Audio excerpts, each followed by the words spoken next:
Peace and love, everyone. Welcome back to my channel. If you're new, please like and subscribe. And I hope everyone is well this Wednesday and surrounded by love, light, and peace. Wonderful Wednesday. Wonderful Wednesday. So, welcome, everyone. And tonight we're going to be talking about a very important topic. If you saw the title, is coping with grief. Coping with grief. And grief is something we will all experience at some point in our lives. I know it all too well. And grief is the feeling that we feel um, is the result of the feeling of loss. And the loss can be the end of a relationship, it can be um, a death or transition of a loved one, it can be the loss of maybe a business venture. Some people feel grief when they lose their house. Um, and losing a house through tragedy, not because you chose to move, but let's say there was a some tragic event like a fire, eviction, um, foreclosure. I have talked to some people who have felt a sense of loss when it comes to that. When it comes to losing a business, that can cause you to feel lost. But mostly tonight we're going to be focusing on the grief that we feel when a loved one has transitioned. And I'm choosing the word transition rather than death, because death just sounds so harsh and it sounds like it's so final, and transition is a better description of what happens when we are passing from one existence to another, because that's what is essentially happens. So it's more of a transition. Death makes it sound so final, and I don't want people who are watching this to feel like it's so final, because it's just a transition, a change, and um, it's a part of life. Okay, so tonight that's what we're going to be talking about. So, grief is a natural process. It's a natural process. It's as natural as the cycle of birth. We welcome new little souls into our lives and into our families and into our hearts when a person is being born, and when a person is transitioning. It's also a natural process. um, the feeling of grief is natural as well. You are going to feel some sadness, some sorrow, some heaviness when when something ends or when someone has transitioned. And it's not to be confused with depression. A lot of times people think they are the same. They're not. They have similar symptoms, but is one is more um, prolonged than the other. There are some people who grieve for a long time, and the grieving can turn into depression. But depression or divine discontent, that's another video. You can scroll back in my older videos in the archives and you can watch that discussion. But tonight we're going to be focusing on grief. Now, I myself had a person very close to me, very, very close, transition recently. Um, Earlier, well, it was actually a week ago. And yes, I do feel some sadness, and it's a process. And then another part of me feels a sense of contentment over this process, because the person, that was the loved one that made the transition, we had a talk a few months ago before her transition, and she felt that she was ready for her transition, and she felt that she had done all she could do here, And because of her health condition, she was just ready to go. And that was a hard pill to swallow. But because she expressed that to me, that that's how she felt and that's what she wanted, I had to honor that and accept that. And it was hard. It was hard, but this is what was best for her, that she felt, and this is what she wanted.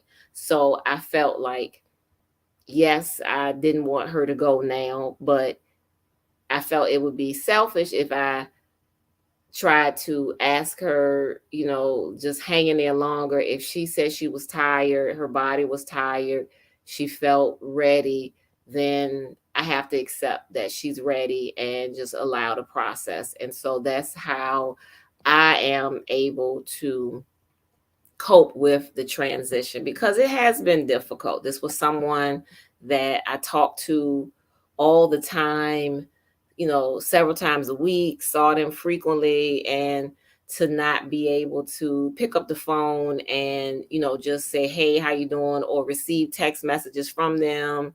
Every time she talked to me, she told me she loved me. She's called me baby all the time. So it's very, it's an adjustment. It's an adjustment.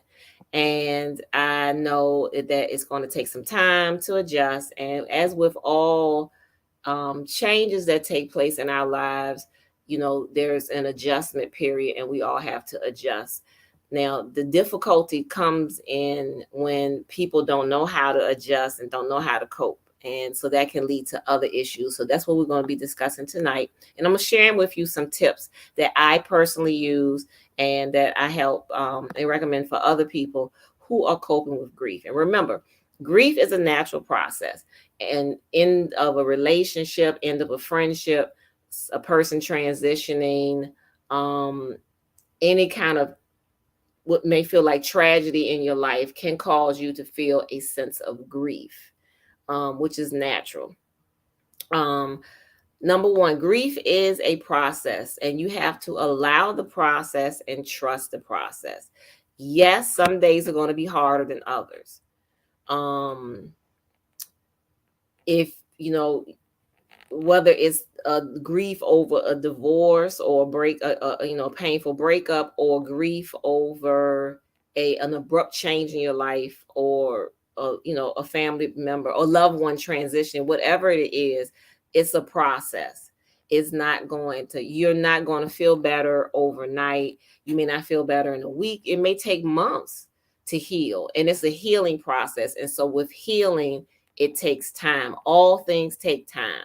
If you cut your hand, even with a paper cut, it takes a day or so before the pain actually stops.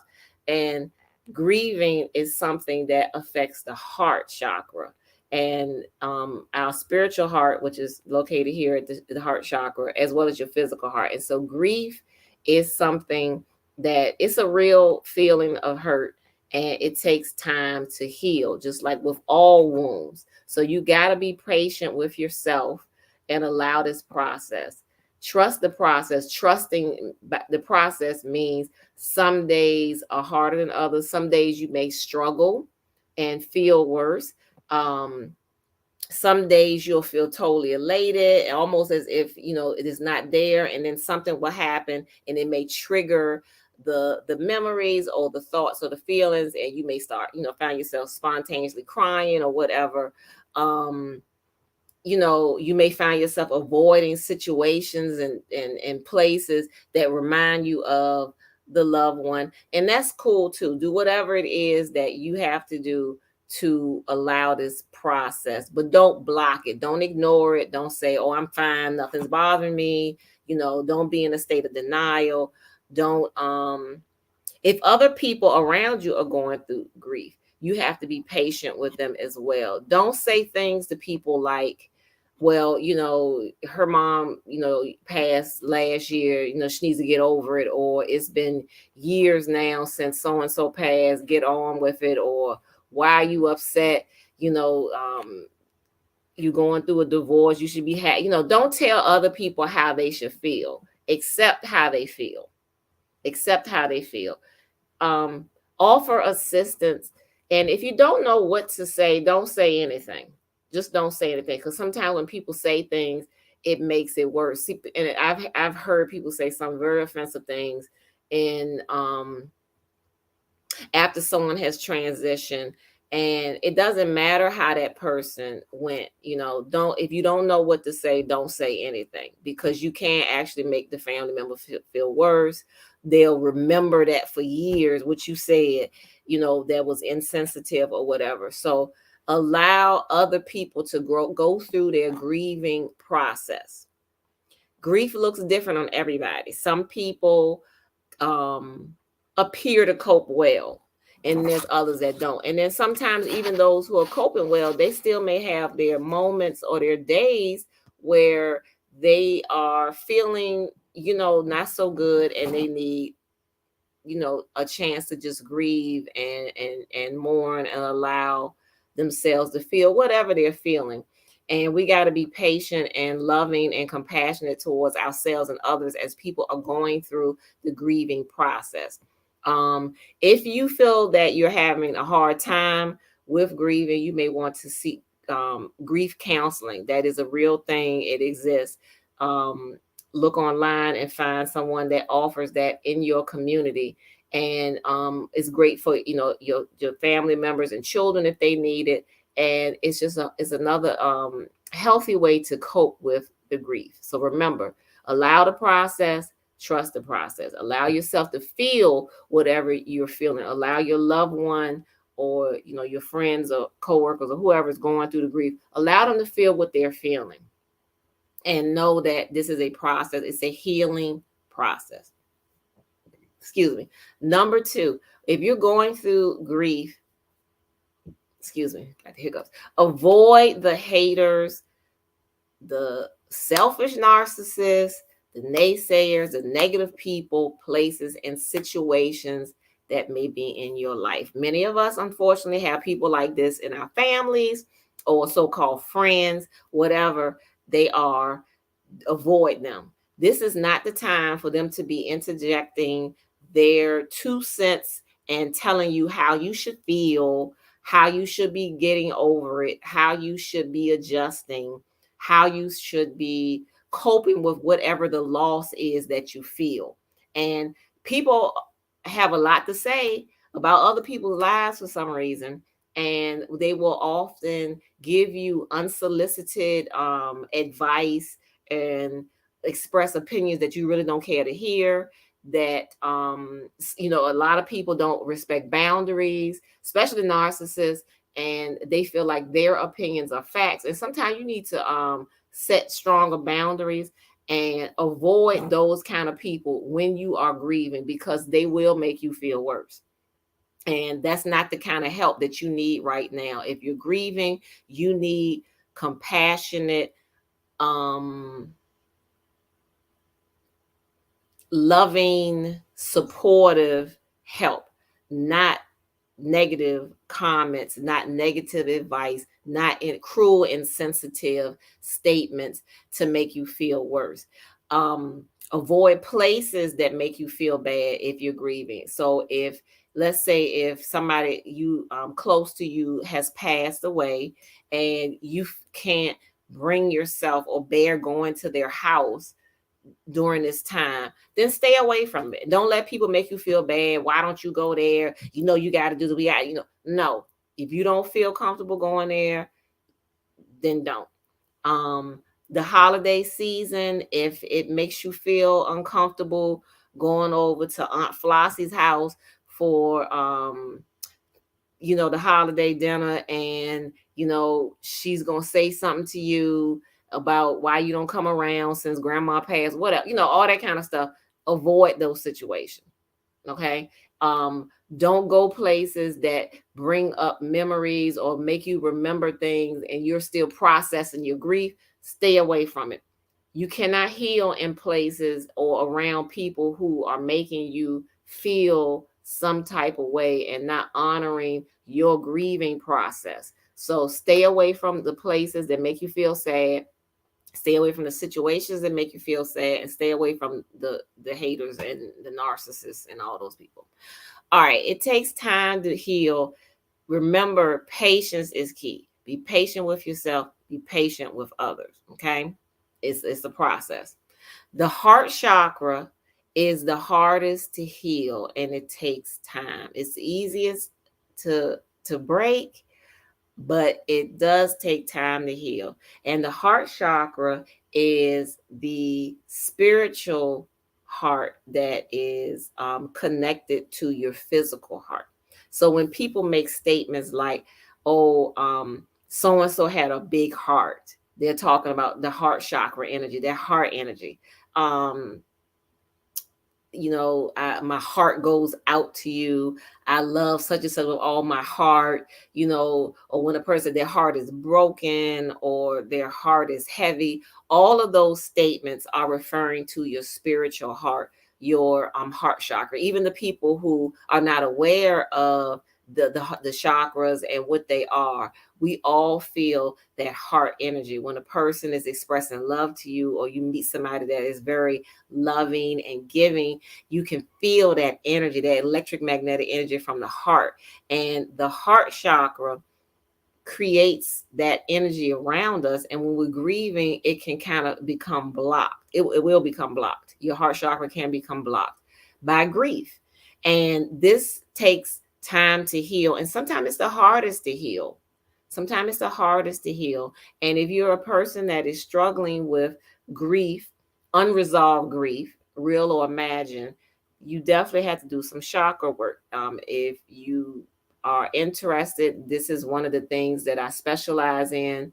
Um, you can contact me via email or find someone in your area that can assist you with that. So remember, the heart chakra is delicate and can become blocked from the feelings of grief. And when that happens, and if the grief lasts a long time, you definitely should focus on seeking some healing for that. Number 4, another thing that helps you with your grieving process and the journey is to tap into the spiritual guidance that we all have. Um, if you're on a spiritual path in your life, doesn't matter what it is or what you call it, tap into that when you're grieving, because that will give you comfort, that will bring you joy, that will bring you some answers, and to help you with the feelings that you're feeling associated with grief. Whether it's a painful breakup or whatever, you'll find the answers that you're seeking in your spiritual guidance. Okay, your spiritual practices. Remember, we have spiritual practices daily, which help us get through life as spiritual beings. Just like the physical has its food, the spiritual also has its food. So make sure you're tapping into the spiritual, your spiritual reservoir, if you will. So your prayers, your meditation, your zikr, your chanting, your decrees, your spiritual songs, dancing, there's different ways of expressing that. Um, Reading your scriptures, all of those things can bring you comfort and can bring you a sense of peace at this time. And just tap into it and connect with it. Another thing, number 5, is know that death is not the ending. Although we've been taught that in a lot of cultures, and which is one of the reasons why people grieve so hard and feel the way they do, is because we feel like death is the end. But we need, and the enemy, we feel like death is the enemy and death is the end. And so we really need to ask ourselves, um, what is actually dying when the person transitions? We see the end of the physical existence, but the essence, the real person, their spirit, their soul, that lives on and is eternal. And although our loved one, if we're coping from that kind of grief, is not physically present with us anymore, know that the spirit and the soul is eternal, and some aspect of them always exists and always will. and just allow that to also give you a sense of peace and a sense of comfort.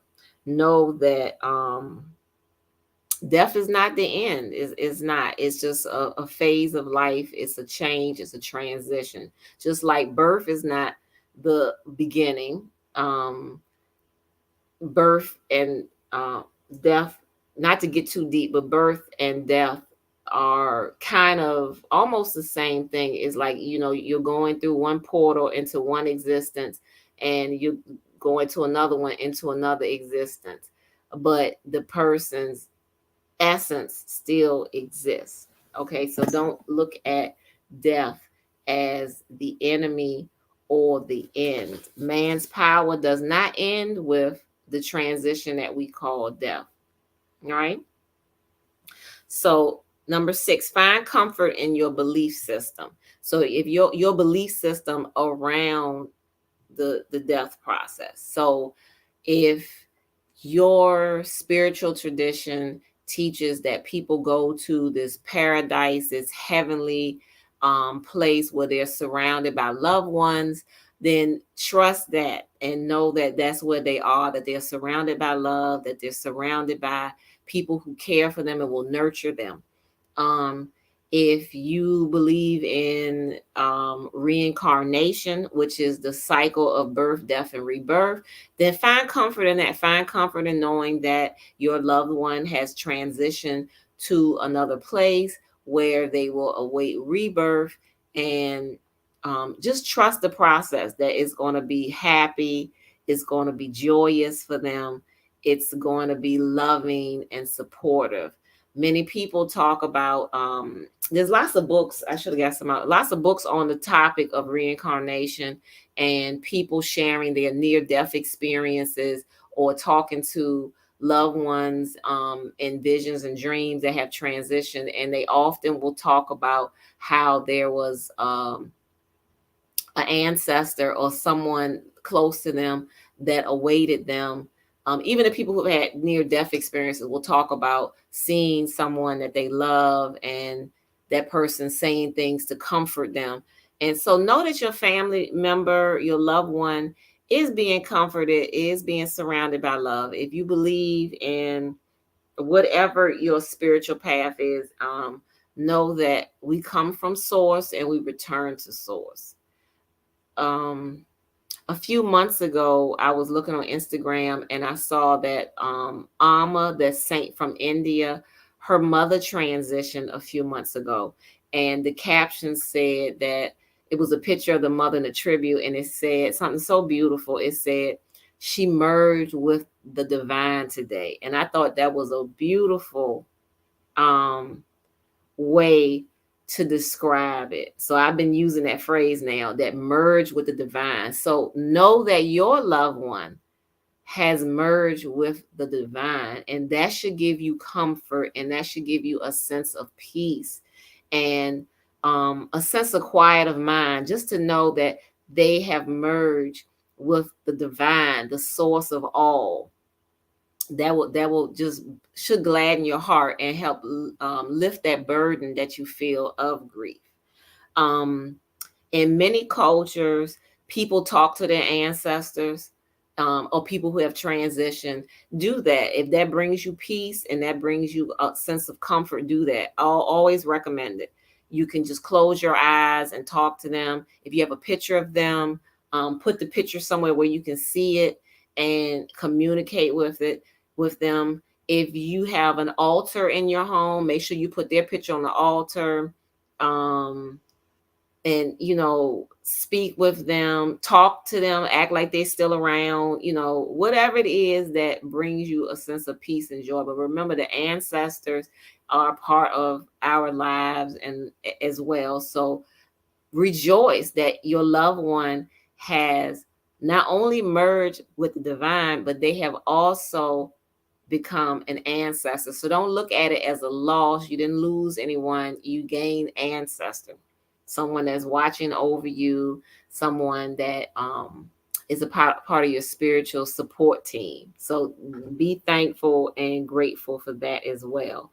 Like I said, make an altar, put their picture up, Keep maybe some things that were important to them nearby, just just to honor them and honor their memory. And the pictures also help keep their memory alive, because as long as you remember them and you feel whatever feelings they bring to you in your heart, they're never forgotten.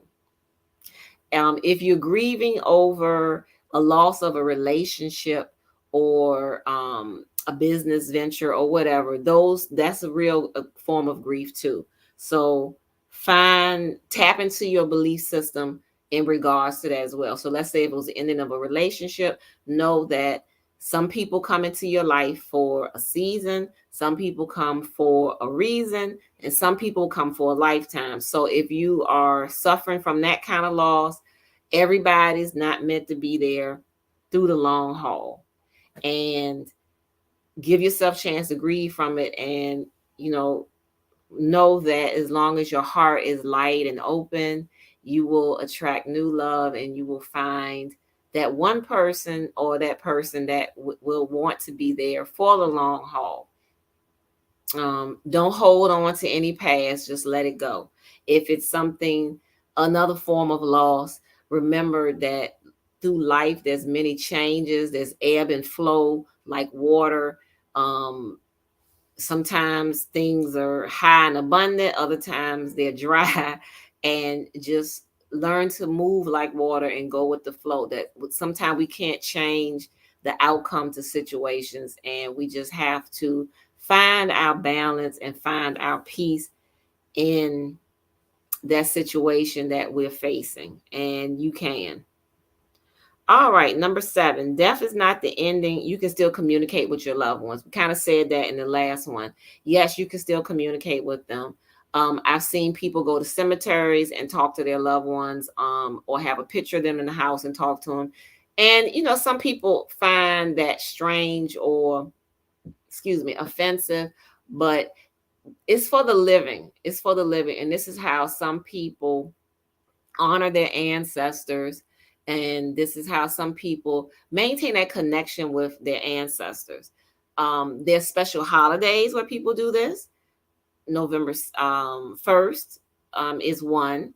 That's Dia de los Muertos for people in some Latin cultures, where they actually have a day where they set aside to honor their ancestors. They make these beautiful altars, serve certain types of food during that time that they leave out. Some of them go to cemeteries and talk. And if you go in some cultures, there are elaborate altars and elaborate decorations at cemeteries, which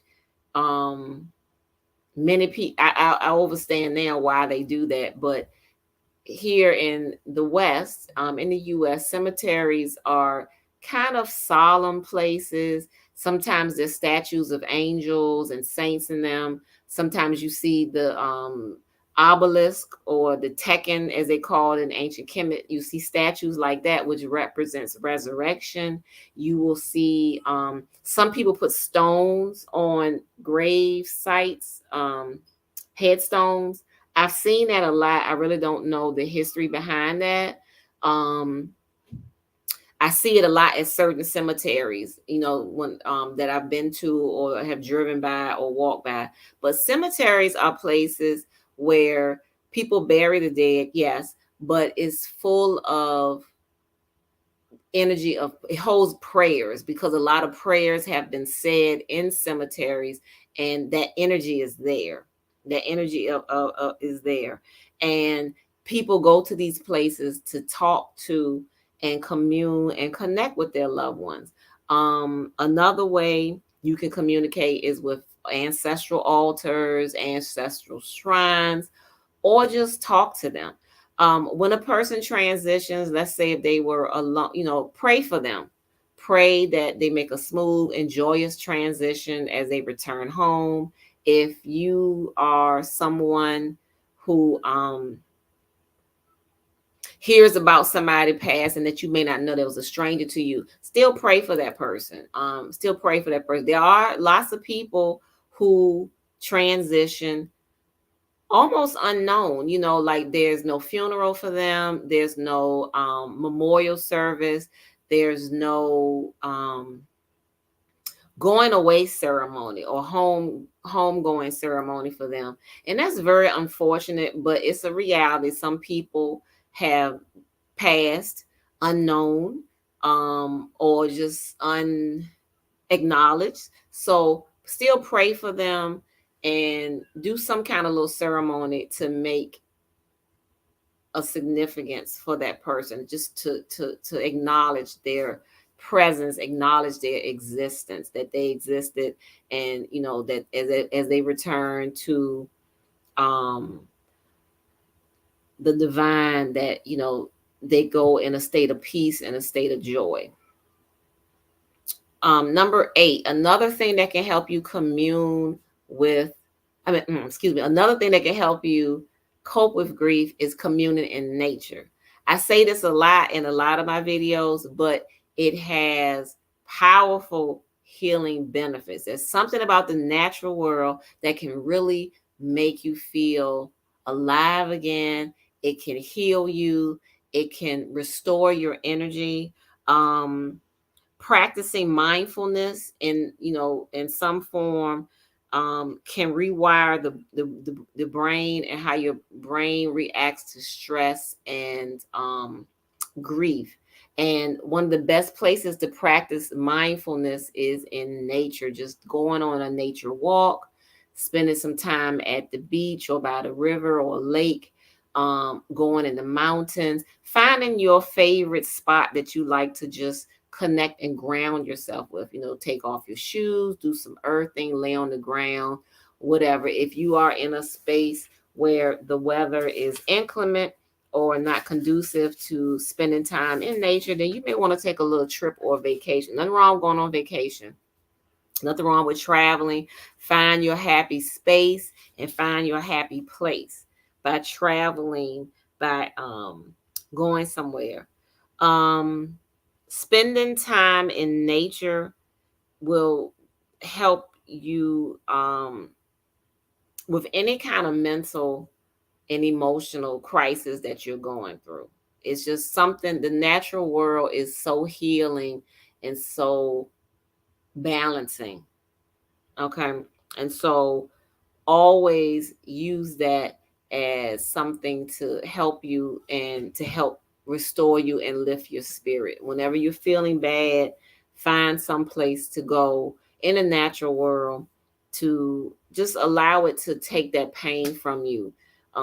Look at it as as a healing force. Allow it to take, and Mother Earth is a sacred healer. Allow the natural world and the natural earth to heal you and restore you and help you to feel balanced and connected once again. Number 9, find ways to help heal your heart chakra. I said earlier that the heart chakra is the easiest to damage and the hardest to heal. And it does take time. But one way we can, now the heart chakra deals with love in all forms: divine love, self-love, love for others, love for, the world, the planet. All of that comes from divine love. And when the heart is damaged, heart chakra is damaged from grief or feels blocked from grief, replace it with love. Love heals. That's how we open the heart chakra. That's how we heal it, is with love. Start with focusing on divine love. Focus on your self-love. Love yourself through the process of grief. Do things that you enjoy. Give yourself a chance to grieve, but then do things that you enjoy to do to help you cultivate that energy of love around you. Spread love to others. One way to keep that energy of love or that heart chakra energy around us and to magnify it is to love, express love to others. Find someone that that's in need of love or caring, and just express that. Be open to expressing and sharing love to other people. Say I love you more frequently to people. say, and not just say it, just express love, mean it.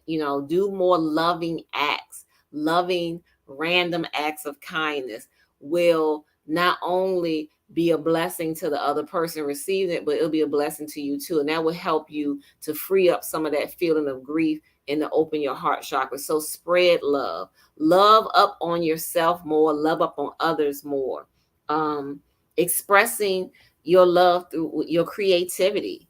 Do take up a hobby, make something, redecorate your home.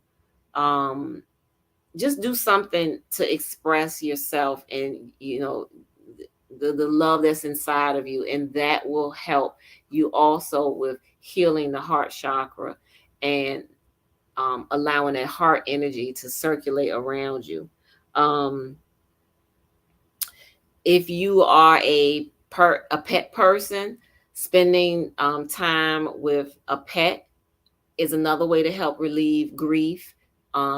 Taking walks more with your pet, holding them, going to those places where you can pet animals. That's very therapeutic.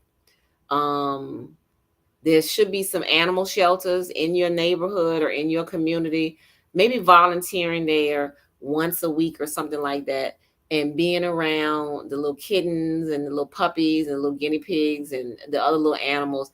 That can help you feel better. Taking care of others will help you feel better. And then animals give us such unconditional love, and some people really need that.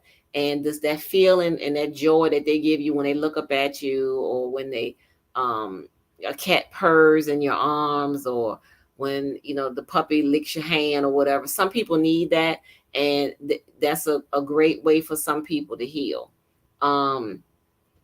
Spend more time with children. Children also give us lots of unconditional love. If you have your own children, make sure this is a time that you spend more with them, give them more love and affection and attention. If you don't have your own personal children, you know, we all, it takes a village to raise a child. So you may want to spend some more time with other children, their happiness and their just their natural inclination towards joy and happiness, their laughter, how easily they laugh and find things funny. That can help lighten your spirit and help you to feel better. Number 10, movement as medicine. Movement will help you also with any emotional and spiritual and mental crisis in your life.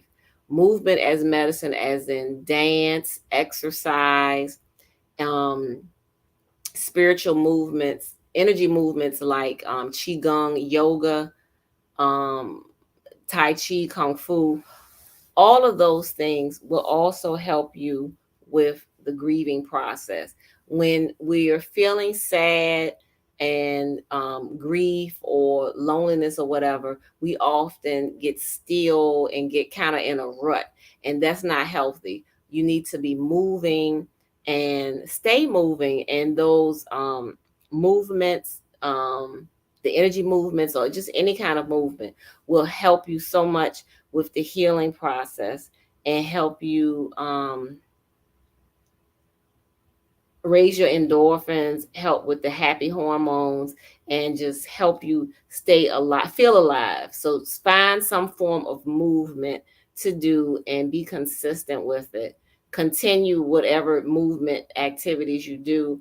Don't let it stop because you're going through the grieving process. Continue to do that, as movement is medicine. And number 11, change your surroundings. If you are going through any form of grief, it's hard to heal in a place that makes you feel sad. So if you're having a hard time coping with the transition of a loved one, let's say if someone was living with you and they transition, and every time you come home, you just feel so grief stricken by the house feeling empty or missing that person's presence, or the house has too many memories of them, that is very real, because houses and any kind of building can hold the energy, the person's energy, or the energy of those memories are there. And sometimes that can be unbearable. And if you need to move, feel free to move. You don't need to explain to anybody why you're moving. Um, because houses do hold, memories and energy. And so if you need to move, then move. If you need to move to another state, to do whatever it takes for you to heal. um you may want to change things around in your home, rearranging the furniture, the decorations. Those things can also free up and change the energy in the home and make you feel lighter and feel better. Also, painting. Color therapy is very therapeutic. Painting the walls bright colors like yellow, pink, can liven your mood. Or more softer, subtle colors can be soothing to the senses, like a soft blue, a soft orange, um, a soft pink, coral colors, things like that. Just whatever stimulates your senses and your mind and it helps soothe you. Paint differently. Um, Rearrange the furniture, cover furniture, get things reupholstered, um, change things around. If you are sleeping in a room that you shared with someone that is has transitioned, or you broken up with, maybe you want to change your room around, and or change to another bedroom. Maybe switch bedrooms with someone in your family, or um, it'll make you feel like it's a new space, a new room, new environment. Change up and free up the energy some. um Throw away old things that you don't need anymore, that may remind you of someone that has transitioned, or someone that you've ended a relationship with. And if it doesn't serve you anymore, then just release it, give it away, sell it, donate it, whatever.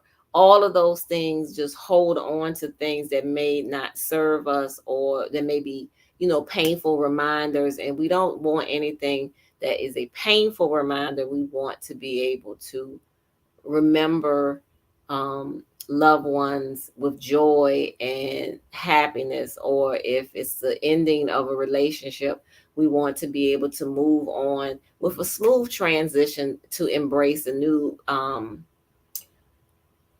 aspect of our life without that person, or leave our heart open, to welcome in new experiences and new love. So I hope all of this was helpful, um, as we cope with grief in different forms. If you have any questions, please send me an email. If you need any assistance with anything that we just talked about, or resources, please also send me an email. I look forward to hearing from you all. And thank you for listening this week. I pray that this was helpful and received well, and I will see you next time. Don't forget to watch my radio show on Plugged In Radio on Mondays. It's called The Healing Cipher with my co-host King Ade. Um, so please stay tuned. Mondays 7 p.m. PluggedInRadio.com. You can watch us also on Plugged In Radio on Roku Network. So peace and love, everyone. I pray that each and every one of you enjoys the rest of your evening, the rest of your week. Until next time.